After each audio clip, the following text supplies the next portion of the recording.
Friends welcome back. Friends हम male reproductive system इसी के बारे में डिस्कस करेंगे।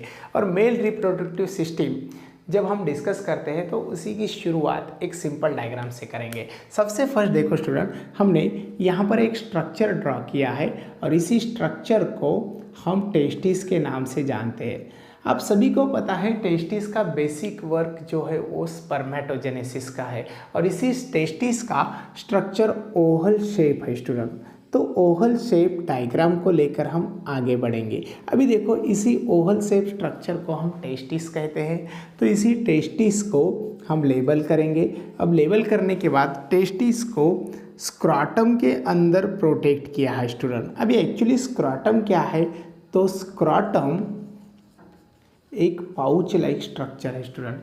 इसी पाउच लाइक स्ट्रक्चर के अंदर टेस्टिस सिचुएट है और यही pouch like structure extra abdominal pouch है। ठीक है, तो इसी को कंटिन्यू करने के बाद हमें टेस्टिस के साथ एक सिंपल सा स्ट्रक्चर दिखाई देता है और उसी स्ट्रक्चर को हम एपिडाइमिस के नाम से जानते हैं। जो एपिडाइमिस कुछ इस तरह से हमने ड्रा किया है। अभी इसी एपिडाइमिस का हमें जो भी एरिया यहाँ पर दिखाई दे रहा है उसी टोटल एरिया को हम 3 डिफरेंट पार्ट्स के अंदर डिवाइड करते हैं। सबसे फर्स्ट वाला जो टॉप मोस्ट पार्ट है स्टूडेंट, तो इसी टॉप मोस्ट पार्ट को हम हेड कहेंगे, हेड।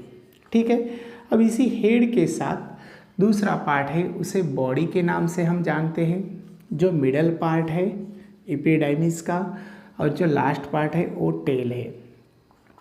ठीक है, इसी तरह से हमें 3 डिफरेंट पार्ट्स दिखाई देते हैं एपिडाइमिस के। अब इसी 3 डिफरेंट पार्ट को हम एक अलग भी लेबल कर सकते हैं। सबसे फर्स्ट हेड को हम कैप्यूट एपिडाइमिस कहेंगे, कैप्यूट एपिडाइमिस। उसके बाद बॉडी को कॉर्पस एपिडाइमिस के नाम से हम जानते हैं और जो टेल है उसे हम कॉडा एपिडाइमिस। तो इसी तरह से इसे अलग लेबल भी हम कर सकते हैं। अभी देखो स्टूडेंट, जो स्ट्रक्चर है तो इन तीनों स्ट्रक्चर से बनता है एपिडाइमिस। ठीक है, अभी थोड़ा आगे बढ़ते हैं। एपिडाइमिस, ठीक है। अब उसके बाद जो टेल रीजन है स्टूडेंट, इसी का इंपॉर्टेंट थोड़ा ज़्यादा है। टेल रीजन आगे चलकर थोड़ी एक्सटेंडिंग ग्रोथ बताती है और जो एक्सटेंडिंग ग्रोथ है वो एसिड हो चुकी है स्टूडेंट और एसिड होकर आगे एब्डोमिनल रीजन की तरफ बढ़ती है और एब्डोमिनल रीजन की तरफ बढ़ने के बाद उसी टेल को और उसी ग्रोथ को हम अलग लेबल करते हैं। अभी इस तरह से इसी की ग्रोथ बनी हुई नज़र आती है। आगे चलकर इसका लूप भी दिखाई देता है, लूप लाइक स्ट्रक्चर उसका बनता है। तो ये जो स्ट्रक्चर है वो कुछ इस तरह से बना हुआ है। अभी देखो इसी स्ट्रक्चर को हम लेबल करेंगे तो इसे हम वैस डिफरेंस के नाम से जानते हैं। वैस डिफरेंस, वैस डिफरेंस। ठीक है, ये स्ट्रक्चर वहाँ पर बन गया। अभी इसे कंटिन्यू करेंगे स्टूडेंट, वैस डिफरेंस। ठीक है, चलो बहुत इंटरेस्टेड पॉइंट हमारा चल रहा है स्टूडेंट, बहुत आसान पॉइंट है, इसे हम आसानी से कंप्लीट करने वाले हैं। ये बन गई हमारी ट्यूब और जो ट्यूब है वो कुछ इस तरह से है। ठीक है, अभी आगे चलकर इसी ट्यूब को हमने कनेक्ट किया है एक सिंपल से पार्ट को। अब जो सिंपल सा पार्ट है वो इस तरह से है। यहाँ पर पाउच लाइक स्ट्रक्चर दिखाई देता है और जो भी पाउच लाइक स्ट्रक्चर है वो कुछ इस तरह से स्टूडेंट। इसी पाउच लाइक स्ट्रक्चर का भी हमें एक डक्ट दिखाई देता है। उसी डक्ट के साथ कनेक्ट हो चुका है वैस डिफरेंस। ठीक है, इस तरह से। अब जो पाउच लाइक स्ट्रक्चर है उसे हम यूरिनरी ब्लैडर के नाम से जानते हैं, यूरिनरी ब्लैडर। यूरिनरी ब्लैडर जो यूरिन स्टोर करता है और इसी यूरिनरी ब्लैडर के अंदर यूरिन लाने का जो वर्क है वो वर्क है यूरेटर का। तो यूरेटर हम बाद में देखेंगे। जो excretion and osmo regulation topic के अंदर हमें बहुत सा उसी का स्टडी दिए वाला है, तो वो हम डिटेल में करने वाले हैं। ठीक है, इस तरह से ये यूरिनरी ब्लैडर है। अभी देखो यूरिनरी ब्लैडर क्या डक्ट को कनेक्ट होने वाला दूसरा भी इधर से वैस डिफरेंस आए वाला है। ठीक है, अभी इसी वैस डिफरेंस को लेकर थोड़ा आगे बढ़ते हैं आगे बढ़ने के बाद हमें कंटिन्यू एक ट्यूब दिखाई देती है, जो ट्यूब इस तरह से आगे चल चुकी है और एक एक्सटर्नल जेनिटालिया नाम के ऑर्गन्स के अंदर वो दिखती है।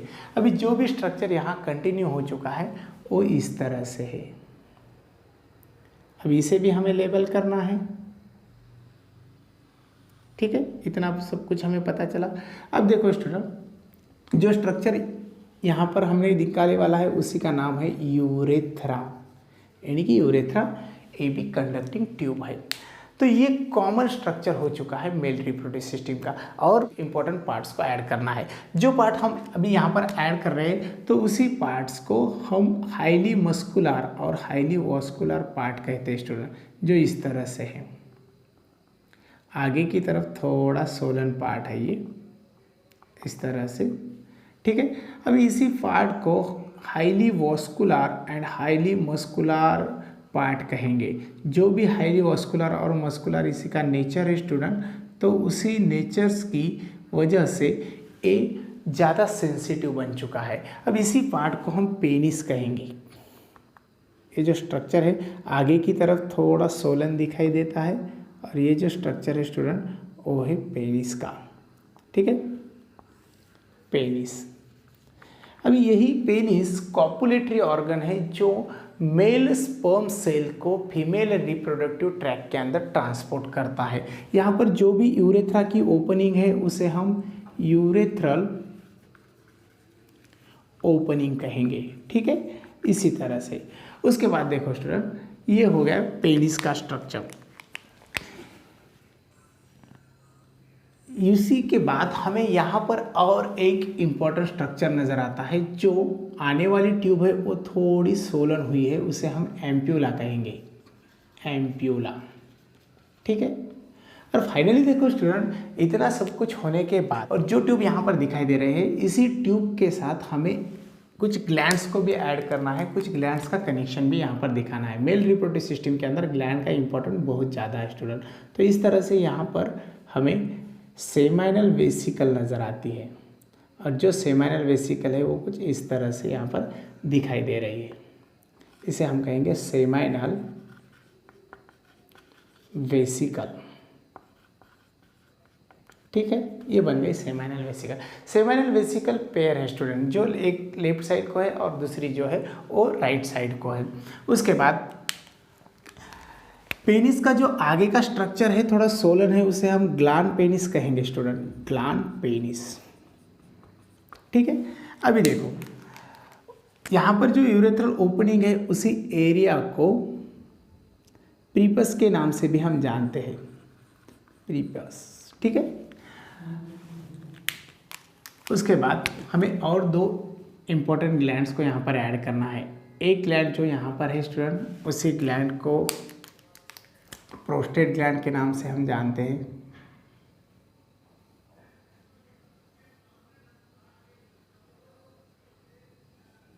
प्रोस्टेट ग्लैंड,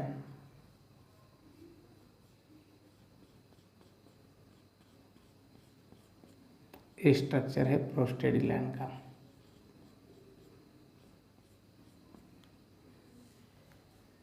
प्रोस्टेट ग्लैंड, ठीक है। और फाइनली स्टूडेंट हमें और दो इम्पोर्टेंट ग्लैंड यहाँ पर दिखते हैं। जो ग्लैंड हम ड्रा कर रहे हैं अभी, सबसे फर्स्ट वाली यहाँ पर है और जो अनदर है वो यहाँ पर है। तो इसी ग्लैंड को बल्बो यूरेथ्रल ग्लैंड के नाम से हम जानते हैं, बल्बो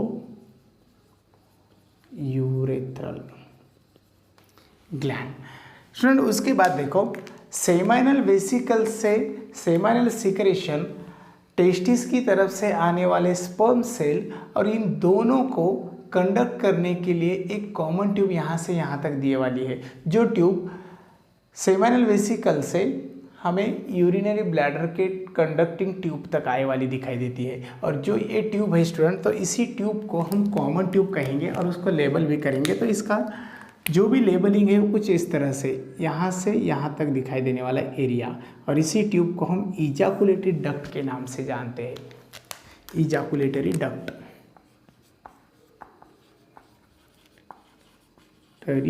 डक्ट, ठीक है।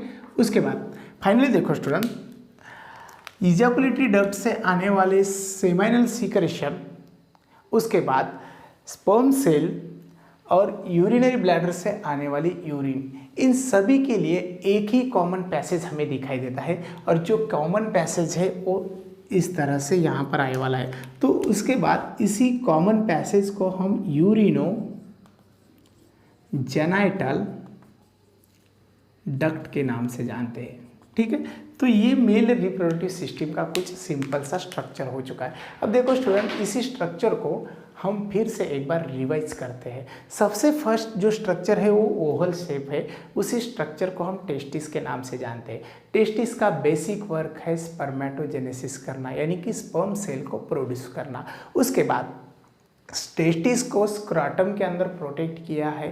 स्क्रॉटम जो एक्स्ट्रा एब्डोमिनल पाउच है, उसी पाउच के अंदर टेस्टिस सिचुएट है। उसके बाद देखो स्टूडेंट, टेस्टिस के साथ हमें इपिडिडाइमिस का स्ट्रक्चर दिखाई देता है। उसी इपिडिडाइमिस का बेसिक फंक्शन है स्पर्म सेल को स्टोर करना, और इसी के अंदर जो भी स्पर्म सेल स्टोर होते हैं तो उसी स्पर्म सेल को इजाकुलेशन के टाइम आगे इजाकुलेट किया जाता है। लेकिन इपिडिडाइमिस को हम 3 डिफरेंट पार्ट्स के अंदर डिवाइड करते हैं। सबसे फर्स्ट वाला जो टॉप मोस्ट पार्ट है, उसी पार्ट को हेड के नाम से हम जानते हैं। इसी हेड को कैप्यूट इपिडिडाइमिस कहा जाता है। उसके बाद जो मिडल पार्ट है वो बॉडी का हो गया, और उसी बॉडी रीजन को हम कॉर्पस इपिडिडाइमिस कहते हैं। और जो फाइनली पार्ट हमें दिखाई देता है, जो लोवेस्ट पार्ट है, नीचे वाला पार्ट है, उसे टेल के नाम से हम जानते हैं। और इसी टेल को कॉर्डा इपिडिडाइमिस के नाम से हम लिख सकते हैं। उसके बाद देखो, टेल कंटिन्यू हो चुके हैं स्टूडेंट। कंटिन्यू होने के बाद इसी स्ट्रक्चर को आगे एक्सटेंड किया है, और एक्सटेंड होने के बाद ये एब्डोमेन की तरफ बढ़ा है। और जब एब्डोमेन की तरफ आता है तो उसी स्ट्रक्चर को वैस डिफरेंस कहा जाता है, और यही वैस डिफरेंस आगे चलकर लूप फॉर्मेशन बताता है।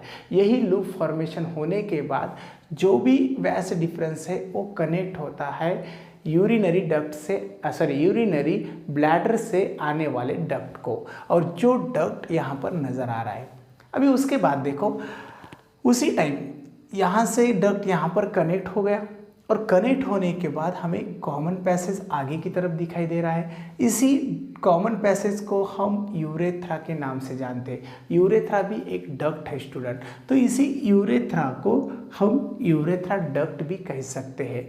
उसके बाद है यूरेथ्रा डक्ट का जो भी कंटिन्यूएशन है वो एक मस्कुलर ऑर्गन के अंदर है, और यही मस्कुलर ऑर्गन हाईली वस्कुलर भी है स्टूडेंट। इसी हाईली वस्कुलर ऑर्गन को हम पेनिस के नाम से जानते हैं। पेनिस जो फीमेल रिप्रोडक्टिव ट्रैक्ट के अंदर स्पर्म सेल को ट्रांसपोर्ट करने के लिए हेल्प करता है, जो हाईली सेंसिटिव ऑर्गन है रिप्रोडक्टिव सिस्टम का। उसके बाद देखो, पेनिस का जो भी स्ट्रक्चर है वो आगे की तरफ थोड़ा सोलन है, तो उसे हम ग्लैंड पेनिस के नाम से जानते हैं। उसी के ऊपर हमें फोरस्किन भी नज़र आती है, जो प्रीपस के नाम से हम उसे देख सकते हैं। उसके बाद जो ओपनिंग दिखाई दे रही है उसे यूरेथ्रल ओपनिंग कहेंगे। अब इतना होने के बाद अभी यहाँ पर स्टूडेंट हमने सेमाइनल वेसिकल नाम के कुछ ग्लैंड्स को ऐड किया है, जो ग्लैंड्स सेमाइनल सिक्रेशन पोर करता है आने वाले वैस डिफरेंस के डक्ट में, और वही सेमाइनल सिक्रेशन और टेस्टिस से आने वाले स्पर्म सेल दोनों को कॉमनली कंडक्ट करने वाला डक्ट हमें आगे दिखाई देता है, जो डक्ट सेमाइनल वेसिकल से यूरेथ्रा तक दिखाई देता है। उसी डक्ट को इजाकुलेटरी डक्ट कहा जाता है, और इसी इजाकुलेटरी डक्ट से आने वाला इजाकुलेशन सीधा यूरेथ्रा की तरफ बढ़ता है। अब यूरेथ्रा से तो इसे हम कहेंगे यूरिनोजेनाइटल डक्ट, क्योंकि वहाँ से यूरिन भी कंडक्ट हो रही है, वहाँ से स्पर्म सेल भी कंडक्ट हो रहे हैं, और सेमाइनल सिक्रेशन भी कंडक्ट हो रहा है। उसके बाद स्टूडेंट हमें और एक इम्पॉर्टेंट ग्लैंड दिखती है, जो प्रोस्टेट ग्लैंड है, और उसी प्रोस्टेट ग्लैंड के साथ हमें बल्बो यूरेथ्रल ग्लैंड दिखाई देते हैं, जो पेयर के अंदर प्रेजेंट है। अभी जितना स्ट्रक्चर हमने राइट साइड को निकाला है, उसी प्रकार का स्ट्रक्चर हमें लेफ्ट साइड को भी दिखता है। ठीक है, यहाँ पर टेस्टिस का पेयर है, राइट टेस्टिस, लेफ्ट टेस्टिस। उसके बाद राइट वैस डिफरेंस, लेफ्ट वैस डिफरेंस। उसके बाद student right seminal vesicle, left seminal vesicle. तो इसी तरह से ये बन गया मेल रिप्रोडक्टिव सिस्टम का सिंपल स्ट्रक्चर। ठीक है स्टूडेंट, नेक्स्ट वीडियो लेक्चर के अंदर हम इसी से आगे चलकर ग्लैंड का सीक्रेशन, ग्लैंड का बेसिक वर्क और कंपोजिशन ऑफ ग्लैंड सीक्रेशन ये डिटेल में देखने वाले हैं। ठीक है, thank you all of you.